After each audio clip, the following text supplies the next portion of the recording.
আজকে চিংড়ি মাছ ভুনা করব। এই তো গ্যাসের চুলায় কড়াইতে তেল দিয়ে নিয়েছি, আর এদিকে শিলপাটায় আদা রসুন জিরা পেঁয়াজ আর মরিচে বেটে নেব। তো আমি মাছটা আগে কেটে ধুয়ে ম্যারিনেশন করে রেখেছি।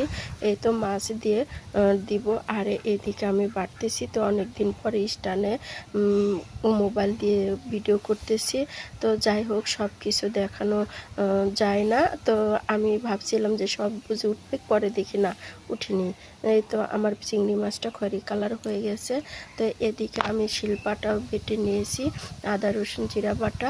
আর এই মাছটা যখন খয়েরি কালার হয়ে যাবে, আমার ভাজাও হয়ে যাবে। তো এই তো দেখুন, আমি যেভাবে রান্না করি ঠিক সেভাবে রান্না করে আপনাদের সাথে শেয়ার থাকব। আর এই তো দেখুন, মাছটা আমার ভাজা হয়ে গেছে। এখন মাটির এই বলটায় উঠিয়ে নিলাম, আর এখন পেঁয়াজ কুচি দিয়ে দিব। এই পেঁয়াজ কুচিটা বাদামি কালার হয়ে আসলে আমি আদা রসুন জিরা বাটা আর পেঁয়াজ বাটাটাও দিয়ে দিব। আর এই আমার পাশে একটা কাক ডাকতেছে। তো কাক ডাকার কাকার শব্দগুলো আমার কাছে খুব ভালো লাগে। আমাদের বাসায় একটা ময়না পাখি আছে, মাঝে মাঝে ও ডাকে। তো যাই হোক, ভয়েস দেওয়ার সময় ওরা দুজনেই আমায় ডিস্টার্ব করে। তো মাঝে মাঝে দিনের বেলায় যে ভিডিওগুলো ভয়েস দেয় সেগুলোতে ওরা ডিস্টার্ব করে বেশ। তো ও মাঝে মাঝে আবার ভালো লাগে ওদের ডাকগুলো।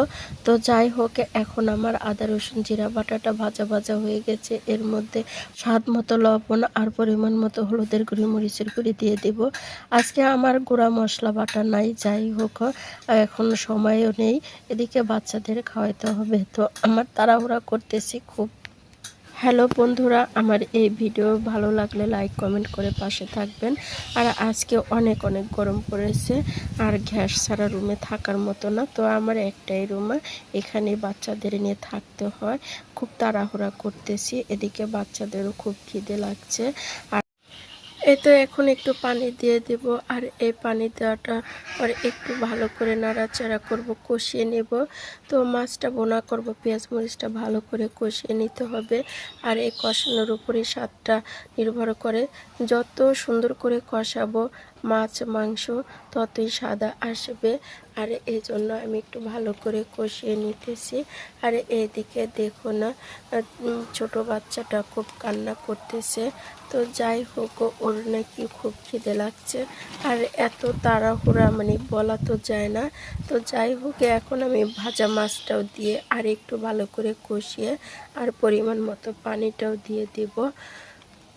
এই তো এটা রান্না করলে বাচ্চাদের খাবার দেব। তো এই তো দেখুন না, মানে কি বলবো, তাড়াহুড়ার সময় সব কিছু আগে আগে হয় না। তো যাই হোক, এখন পরিমাণ মতো পানি